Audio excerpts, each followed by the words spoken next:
Hey everyone, this is Jake. So today we're going to switch gears a little bit. I'm going to talk about the German reparations after the Great War. There just wasn't a whole lot on Marius and Sulla, thus the switch. And so the Germans were going to have to pay back $33 billion to the British and the French. They're going to be blamed for starting World War One, and this is going to lead to this cataclysmic chain of events, which is going to culminate in Hitler and World War Two.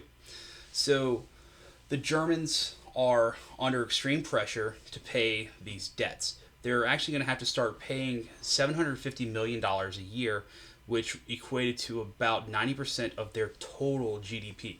So this is going to lead to extreme issues. Now, the first author I'm going to talk about is Attila Chladni, and he's going to make the case that the Germans had a political party that should have been able to stabilize the Weimar Republic.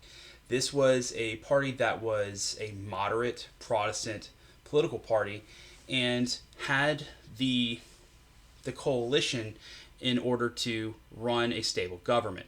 However, they're going to be fractured over. They're really good as an opposition party, and they were really good at saying what they didn't want. What they're not good at doing is actually being in charge and getting things done. And so this is going to fracture the party, and we're going to see people start going to the fringes and start going, obviously, to Adolf Hitler and whatnot. And so he says the rise of Hitler is the failure of this political party, the Nationalist People's Party. Now, the next author I'm going to mention is going to be kind of the reason why stuff starts to fracture is this guy named Stephen Schucker. And Schucker is going to talk about how the French were doing everything possible to make sure that they kept their power. Because the French were terrified of the Germans, and there had always been problems with Germany going back all the way since the 30 Years' War, when they tried to make sure that the Germans never unified, Alsace and Lorraine versus the Prussians, and so on and so forth.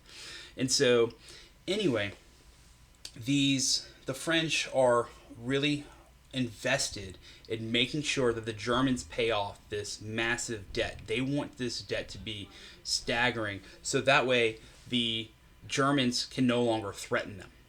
And so this hatred of the French is going to end up creating the Second World War, according to Schucker, because they are giving unreasonable demands and they're trying to do everything to hold their power, but they're going to upset the British and they're obviously going to upset the Germans. Now, the last one I'm going to talk about is a little bit different, and this comes from a lady named Sally Marks. And Sally Marks has her article is called "The Myth of Reparations," and so she's going to make a very interesting case, and she's going to state that the Germans really don't pay a whole heck of a lot. That the idea of Germans paying these massive reparations and they were unable to do so is really just a lie. And it was a piece of German theater in order to get people to feel sorry for them. And it's a very interesting take, and she definitely is going to blame Germany for pretty much everything that goes down. And she says they only end up paying about $2 billion of that debt. Although, again, frankly, I think she's a little bit on the wrong here, because again, $750 billion or $7 billion a year, with basically $2 billion to be 3 years of that payment, was 90% of all their debt. So they couldn't do anything else, 10% to pay for every other expenditure they actually ever had. And this crippling debt is going to be the reason why you see extremism. People don't go to to different extremes when times are good.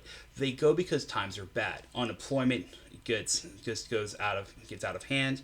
We're going to see, the hyperinflation initially, but even when things stabilize, because the Weregild Clause they're having to make these definite payments now due to the Dawes and Young plan, we're going to see that the Germans are once again under extreme pressure, plus with the Great Depression.